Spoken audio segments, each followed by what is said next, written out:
오늘 우리에게 주신 하나님의 말씀은 에베소서 1장 15절에서 23절까지 말씀입니다. 에베소서 1장 15절에서 23절 말씀입니다. 제가 봉독해 올리도록 하겠습니다. 이로 말미암아 주 예수 안에서 너희 믿음과 모든 성도를 향한 사랑을 나도 듣고 내가 기도할 때에 기억하며 너희로 말미암아 감사하기를 그치지 아니하고 우리 주 예수 그리스도의 하나님 영광의 아버지께서 지혜와 계시의 영을 너희에게 주사 하나님을 알게 하시고 너희 마음의 눈을 밝히사 그의 부르심의 소망이 무엇이며 성도 안에서 그 기업의 영광의 풍성함이 무엇이며 그의 힘의 위력으로 역사하심을 따라 믿는 우리에게 베푸신 능력의 지극히 크심이 어떠한 것을 너희로 알게 하시기를 구하노라. 그의 능력이 그리스도 안에서 역사하사 죽은 자들 가운데서 다시 살리시고 하늘에서 자기의 오른편에 앉히사 모든 통치와 권세와 능력과 주권과 이 세상뿐 아니라 오는 세상에 일컫는 모든 이름 위에 뛰어나게 하시고 또 만물을 그의 발 아래에 복종하게 하시고 그를 만물 위에 교회의 머리로 삼으셨느니라. 교회는 그의 몸이니 만물 안에서 만물을 충만하게 하시는 이의 충만함이니라. 아멘. 에베소서 1장 오늘 마지막 시간입니다. 에베소서는 사도 바울이 교회란 도대체 무엇인가에서 잘 정리해 놓은 책이다라고 했습니다. 바울이 말하는 교회란 뭐였어요? 교회는 건물이 아니다라고 했죠. 하나님의 특별한 목적에 의해서 부르심을 받은 여러분 각 성도, 여러분이 바로 교회라는 것입니다. 목적 때문에 그냥 구원하는 것이 아니라 하나님이 우리를 부르신 목적이 있다는 것이에요. 가장 큰 목적은 나를 자녀 삼으신 것이죠. 그런데 거기서 끝나는 것이 아니라 오늘 본문에 보면 마지막에 나오죠. 만물을 충만케 하시기 위해서. 자, 교회는 그렇기 때문에 나의 구원에서 끝나는 것이 아니라 만물에게까지 구원의 문을 열어야 됩니다. 이 말은 무슨 말이냐면 교회는 구원만 가르치는 곳이 아니라는 것이에요. 구원의 능력을 가르치는 곳이 되어야 된다는 것입니다. 오늘 우리 교회가 할 일이 무엇이냐는 것이에요. 예수 믿으면 구원받죠? 이건 당연한 거예요. 그런데 여기서 끝나버리니까 구원받고 난 이후의 삶을 우리가 어떻게 살아야 될지를 알지 못했습니다. 생명은 있는데 생명의 능력이 없어져 버린 것이에요. 여러분, 중환자실에 호흡기를 끼고 있는 사람도 생명은 있어요. 그런데 생명의 능력, 힘이 없기 때문에 일어나지 못하는 것이에요. 이 땅의 교회들도 마찬가지입니다. 구원의 생명의 힘은 생명은 있어요. 생명은. 그러나 그 생명의 능력을 가르치지 못했기 때문에 여기서 교회에서 구원받는 것도 끝나는 것이에요. 그 다음에 삶에 회복이 나타나지 않고 능력이 나타나지 않는 거라는 것이죠. 그래서 교회는 우리끼리만 잘 먹고 잘 사는 단체가 아닙니다. 오래전에 개봉한 영화 가운데 실미도라는 영화가 있죠. 1968년 1월 21일 북한 보위부 소속 124부대 소속 무장공비 31명이 청와대를 침략해서 박정희 대통령을 암살하려고 무장공비가 침투합니다. 일명 김신조 사건이죠. 이게 실패로 돌아가긴 했지만 이에 박정희 대통령이 네가 내 목을 따? 그러면 나도 똑같이 하겠다라고 해서 김일성 주석의 목을 따기 위해서 특별한 부대를 조직을 하죠. 그래서 그들을 데려다가 실미도에서 훈련을 합니다. 684 부대입니다. 1968년 4월에 창설됐다라고 해서 684 부대. 똑같이 31명을 훈련시킵니다. 훈련 도중에 몇 사람이 죽기도 하지만 이들이 특수훈련을 통해서 정말 인간 살인 병기들로 거듭나죠. 그런데 그렇게 훈련돼서 침투할 시기가 되었을 때 남북 간의 화해 모드가 조성되면서 이제 이 부대원들이 사용해야 될 시기를 놓쳐버린 것이에요.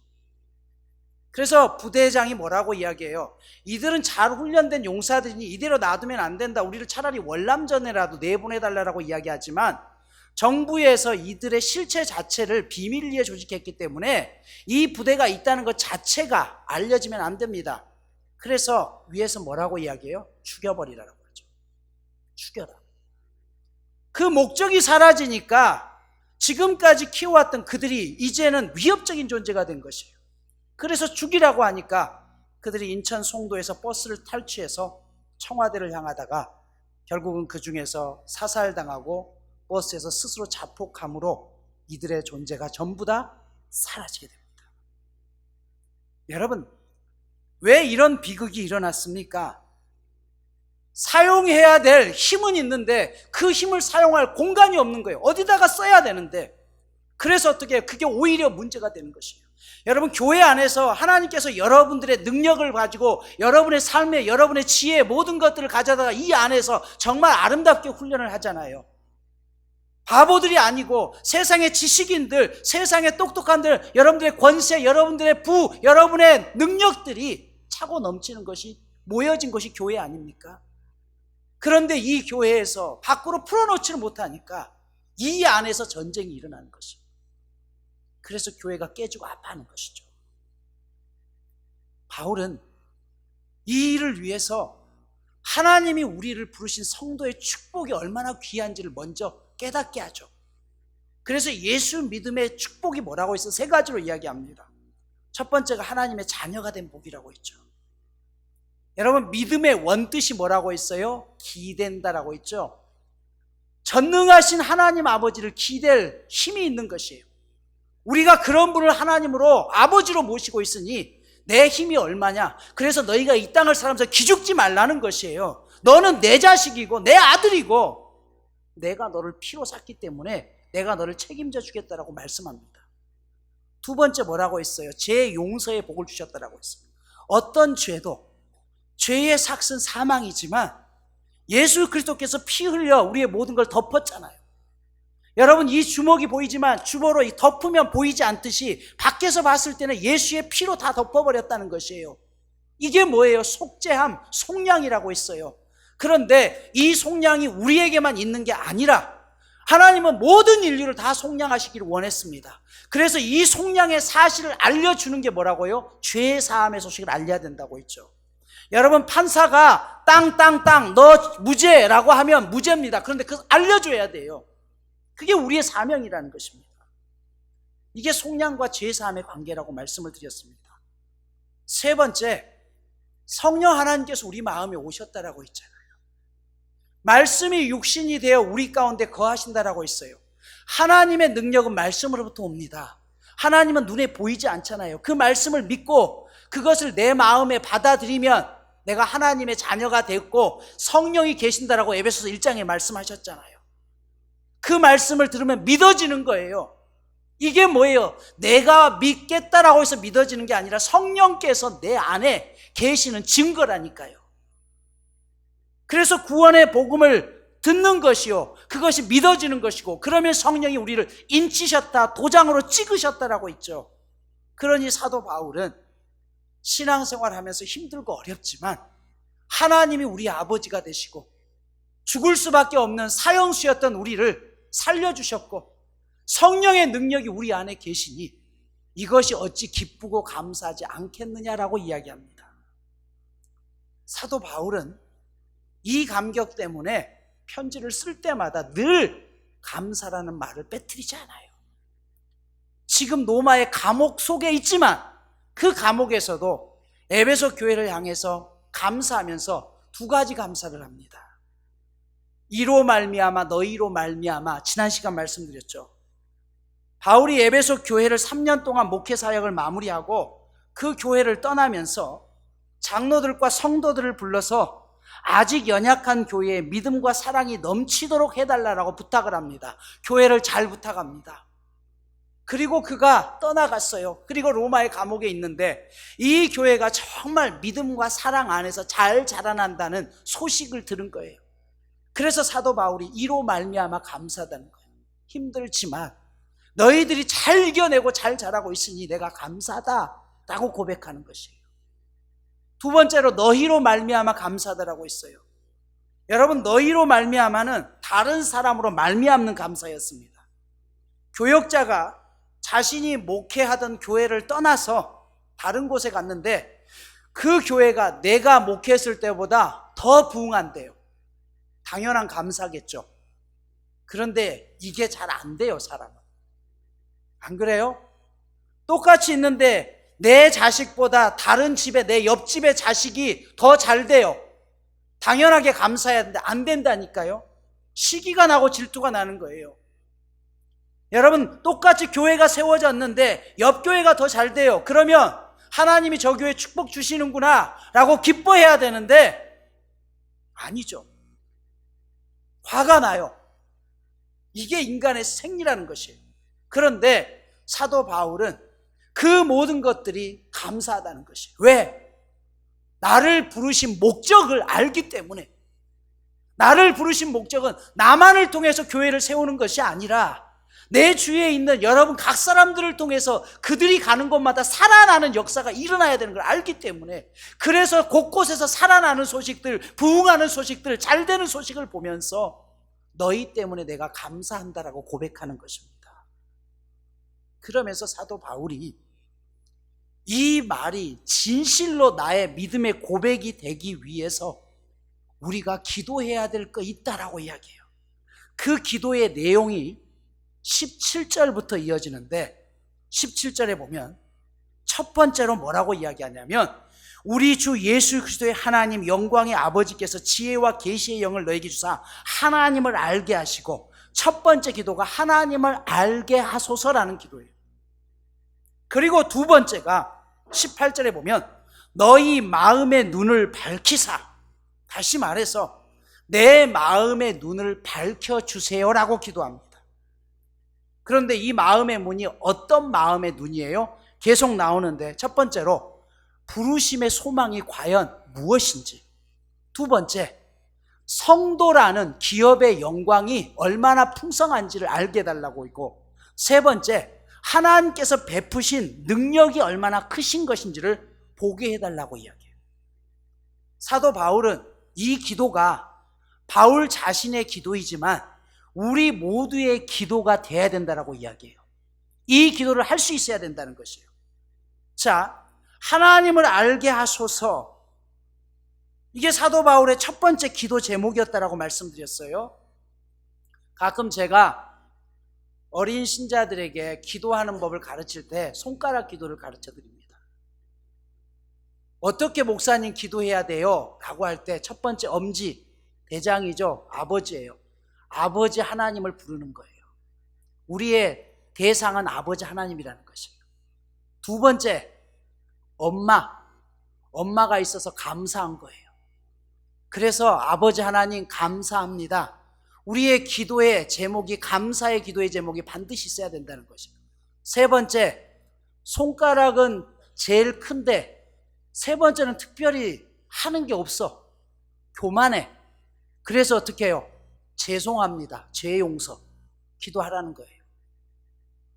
네 번째가 뭡니까? 네 번째는 반지를 끼잖아요. 이거는 끝까지 나를 붙들지 않겠다는, 하나님, 나를 하나님의 자녀, 약혼자, 자녀 삼아 주셨으니 나를 끝까지 책임져 주셔야 될 것 아닙니까? 그래서 내가 간절히 구하는 것을 간구하라는 것이에요. 네 번째 기도가. 다섯 번째 새끼가 뭐예요? 약속하는 거예요. 예수의 이름으로 기도합니다. 여러분, 이 기도가 우리의 중심에 맺혀져 있어야 돼요. 하나님 아버지 고맙습니다. 감사합니다. 하나님 저를 용서해 주세요. 하나님 제게 이게 필요합니다. 예수의 이름으로 기도합니다. 이게 균형 잡힌 기도인데, 여러분들이 일주일 내내 기도하는 내용을 한번 보세요. 어떤 게 가장 많은 것 같아요? 죄 용서의 기도입니까? 감사의 기도입니까? 아니면 간구의 기도입니까? 많은 사람들이 하나님 내게 이게 필요해요. 뭐가 필요해요? 간구의 기도는 많이 합니다. 그러나 정말 감사와 죄 용서의 기도, 이런 고백들이 없다는 것이에요. 여러분, 내 삶이 현실 속에 묶여 있으면 우리는 감사의 마음들도 놓쳐버리게 됩니다. 그래서 사도 바울이 이것을 극복하기 위해서 우리에게 꼭 필요한 게 뭐냐면 지혜와 계시의 영을 달라라고 이야기해요. 무슨 말이에요? 내 영이 현실 세계에만 묶여 있는 것이 아니라 정말 하늘의 영광을 알 수 있는 지혜와 계시의 영을 열어달라는 것이에요. 그것이 무엇을 의미하는 것이에요? 하나님을 알게 해달라는 것이에요. 에베소서를 이해하는 가장 중요한 두 가지 단어가 있습니다. 앞으로 뒷부분에서 더 자세하게 이루게 될 텐데요. 풍성이라는 단어와 충만이라는 단어예요. 여러분, 무엇이 풍성하고 충만한 삶입니까? 한마디로 우리의 창조해 주신 하나님과 깊은 교제를 통해서 하나님을 알아가는 게 풍성한 거고 충만한 거예요. 우리가 하나님의 놀라운 능력을 모르잖아요. 안다고 하지만 모르잖아요. 안 믿잖아요. 그러니까 뭐라고 해요? 사도 바울은 밝힌 우리의 눈을 열어주달라고 이야기하잖아요. 그걸 알 수 있도록. 그래서 그 다음에 나온 기도가 뭐예요? 18절부터 마음의 눈을 밝혀달라는 것이에요. 주여, 내 마음의 눈을 밝혀주세요. 여기 보면 마음의 눈이 있대요. 그런데 원어로 보면 이 눈은 단수로 되어 있습니다. 우리의 눈은 둘이에요. 복수죠. 그런데 사도 바울이 말하는 마음의 눈은 단수입니다. 하나를 보면 하나가 안 보인다는 뜻이에요. 여러분, 무슨 뜻인가 하면 부정적인 것만 바라보면 긍정적인 게 안 보입니다. 내가 누군가를 미워하면 그 사람에게 수없이 좋은 것들이 있지만 안 보여요. 싫은 것들만 보여요. 여러분, 땅의 것만 바라보는 눈이 열려 있다 보니까 하늘의 것이 안 보인다는 게 없는 게 아니에요. 그런데 안 보여요. 우리의 마음의 눈이 닫히면. 그래서 사도 바울이 내 마음의 눈을 열어주소라고 이야기해요. 물질로, 욕망으로, 세상 욕망으로 살아가다 보니까 정말 봐야 될 것들을 못 보는 것이에요. 없는 게 아니라니까요. 에덴 동산에서 아담과 하와가 선악과를 따먹는 순간 그들의 눈이 밝아졌습니다. 그러면서 어떻게 돼요? 영적인 눈이 멀어버리고 육적인 눈만 열려지기 시작한 거예요. 하나님의 모습을 놓쳐버리고 세상의 죄가 보이기 시작합니다. 세상 눈이 밝아지자 영적인 장님이 되어버리죠.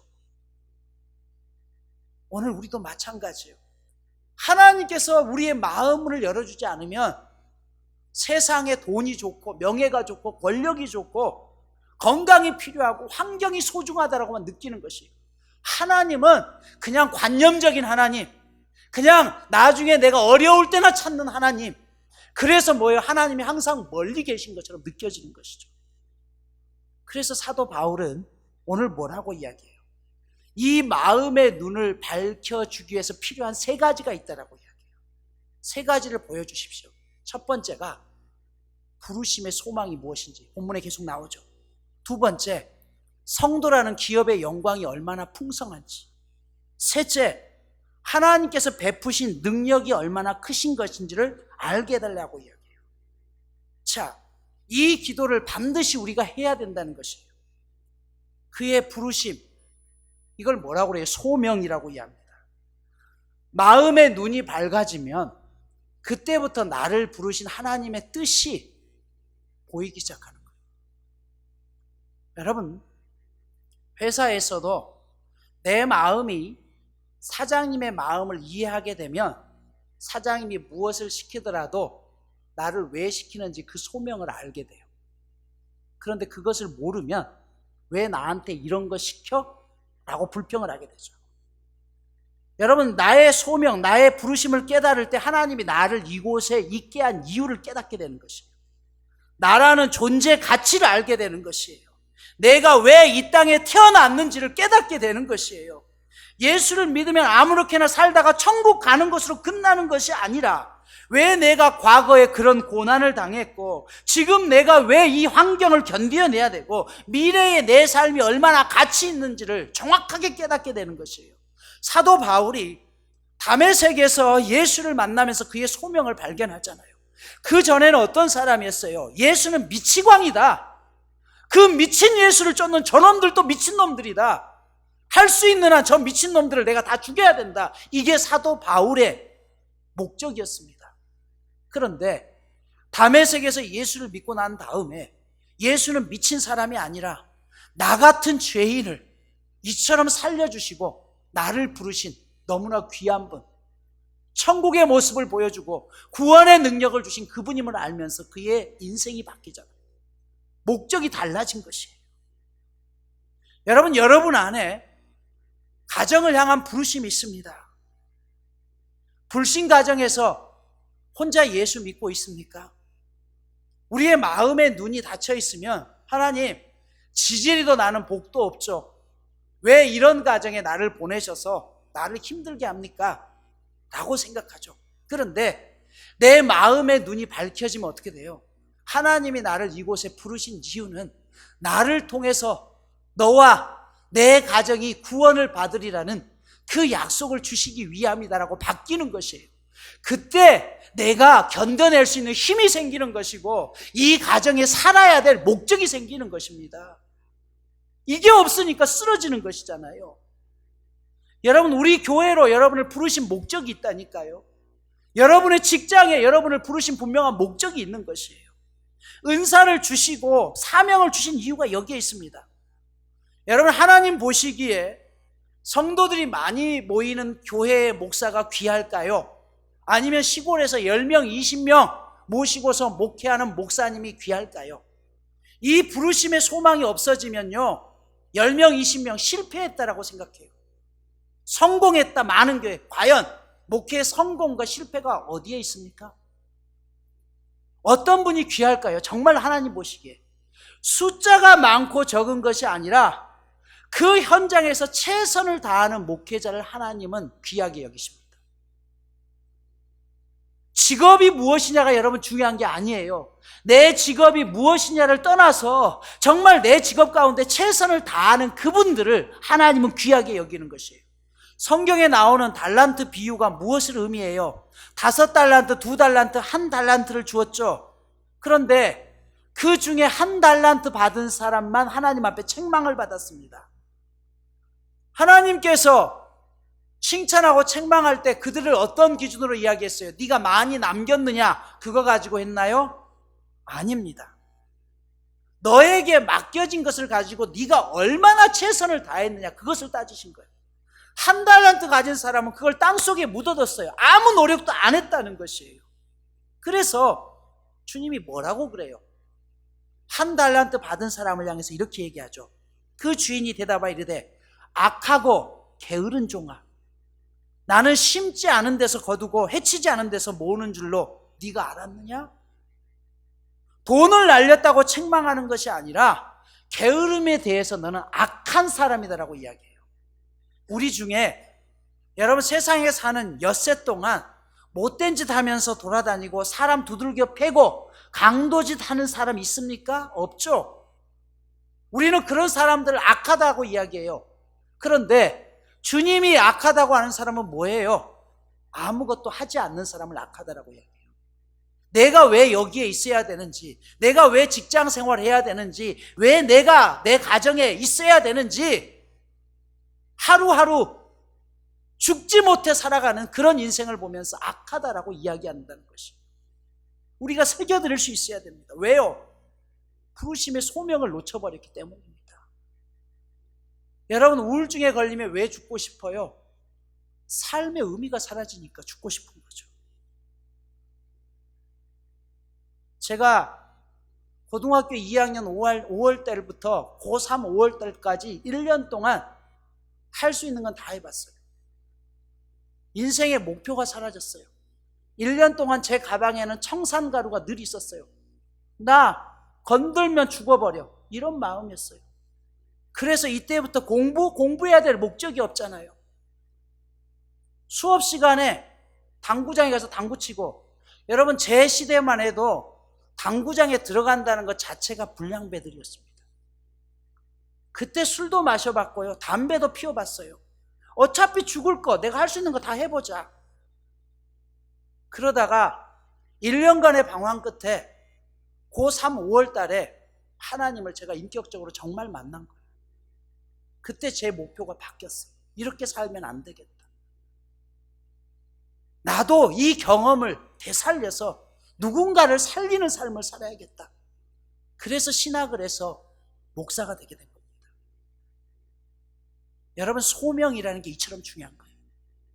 두 번째, 사도 바울이 뭘 위해서 기도하나?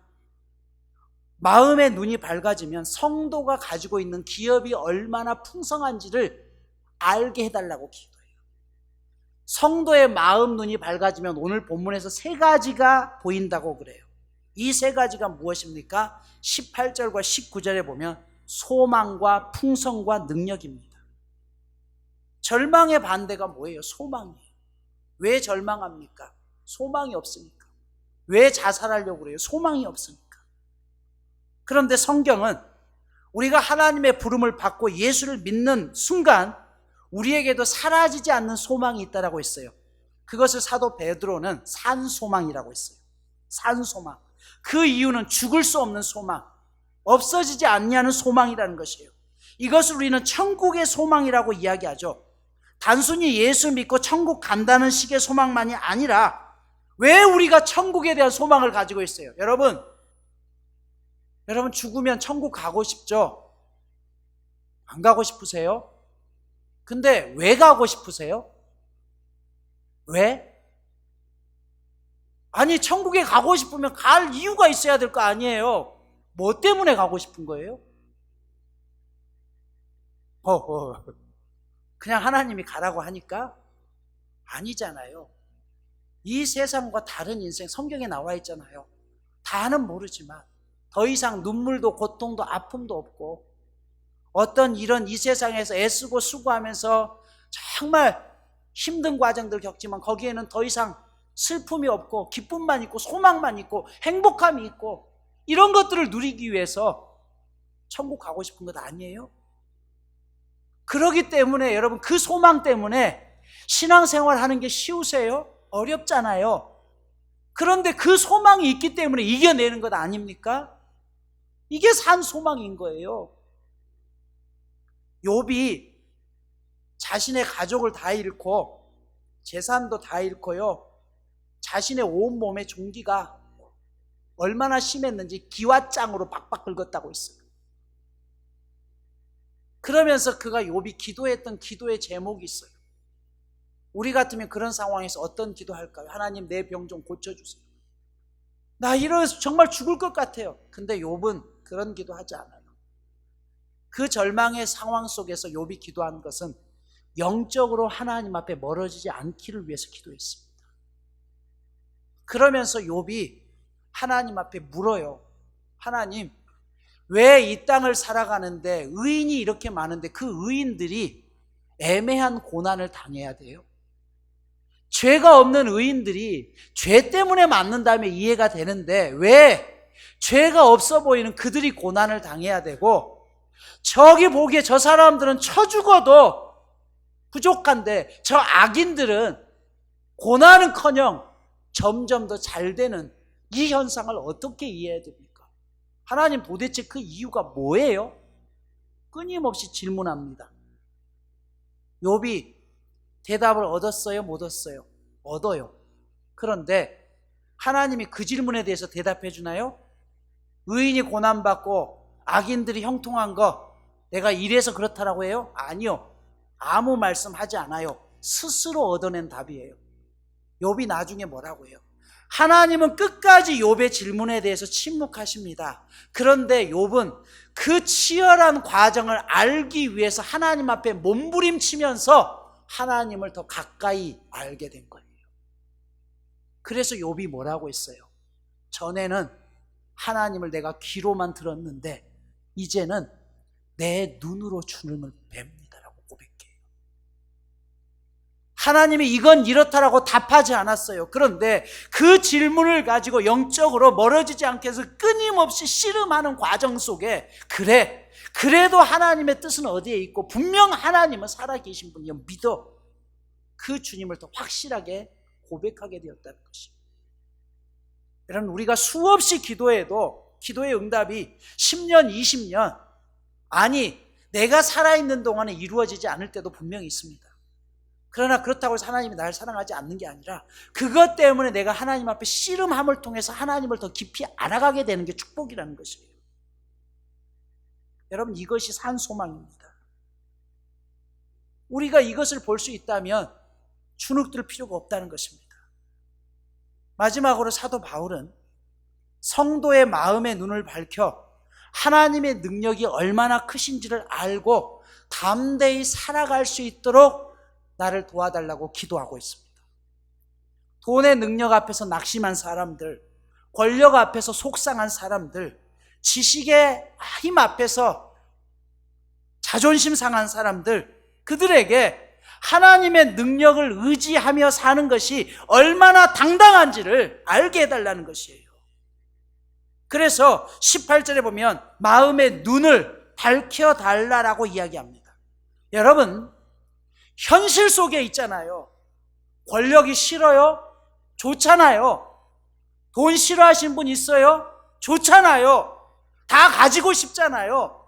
그런데 그 속에서 그것이 전부가 아니라 그것보다 더 귀한 하나님의 능력이 얼마나 크고 위대한지를 내가 깨닫고 이것보다 하나님의 능력을 구하는 삶을 살아갈 수 있기를, 그래야지만 내가 하나님 앞에 하나님의 자녀된 권세, 하나님이 부르신 소망을 위해 살아갈 수 있다라고 내 눈을 밝혀서 내 마음을 밝혀서 그것을 깨닫게 해달라고 기도하는 것이에요.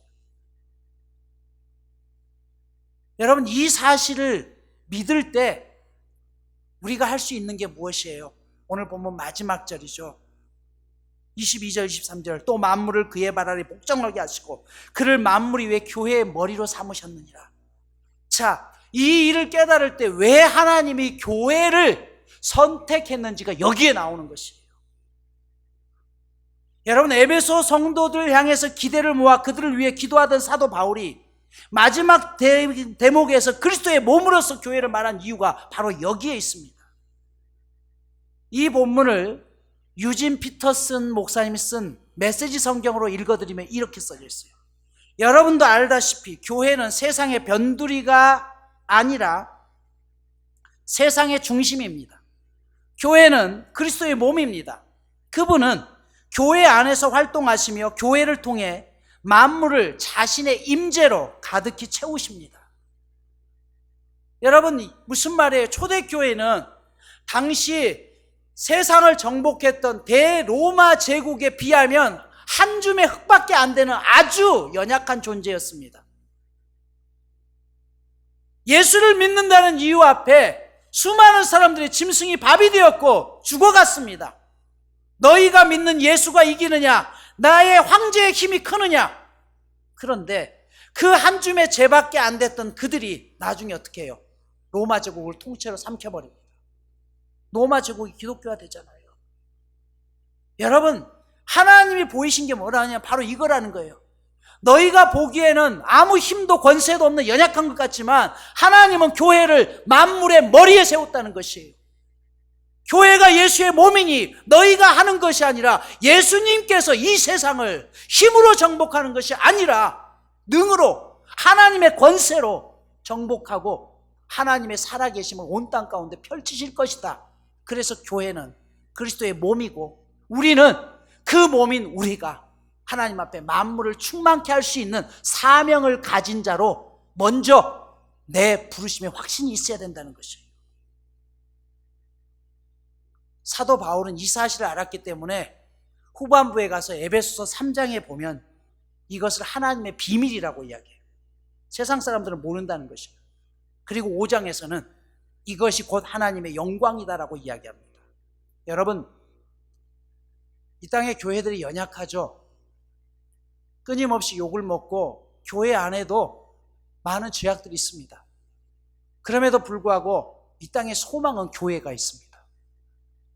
구원의 복음을 어디서 들을 수 있어요? 교회 와야 듣습니다. 교회가 아니면 어디서 영적인 성숙을 경험할 수 있겠습니까? 그래서 에베소서의 쌍둥이 서신으로 알려지는 골로새서 1장에서는 뭐라고 했어요? 그것 때문에 그리스도의 남은 고난을 내 육체 가운데 채운다라고 이야기하는 것이에요. 축구공 자체는요, 별거가 아닙니다. 그저 가죽 제품에 불과할 뿐입니다. 그럼에도 축구공 하나가 절대적 가치를 지닌다면 그 이유는 축구공 없이는 축구 선수의 뛰어난 기량을 절대 보여줄 수 없기 때문입니다. 세계적인 축구 선수들의 발 앞에 놓여진 축구공은 더 이상 가죽 제품의 축구공이 아니라 그 축구공 하나를 통해서 자신의 모든 실력과 가치를 드러낼 수 있는 도구가 되는 것이에요. 우리 역시 마찬가지입니다. 고작 80년이면 살다가 한 줌의 죄로 끝나버릴 우리의 인생이지만, 그럼에도 불구하고 우리가 절대적인 가치를 지닐 수 있는 이유는 우리의 삶을 통해서 살아계신 하나님을 증거할 수 있기 때문입니다. 영이신 하나님에게는 손과 발이 없습니다. 그래서 그분은 우리가 하나님의 손이 되고 하나님의 발이 되고 하나님의 심장이 되기를 원하시는 것입니다.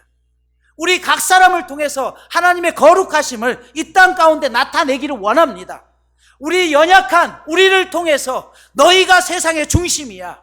세상은 자신들이 힘이고 자신들이 왕이라고 이야기하지만 이 세상을 통치하고 정복하는 왕은 따로 있다. 그분이 하나님이시다. 그렇다면 너희가 그 왕 되심을 증거해라. 왕의 대사로서 너희에게 내가 맡겨진 사명 아니냐.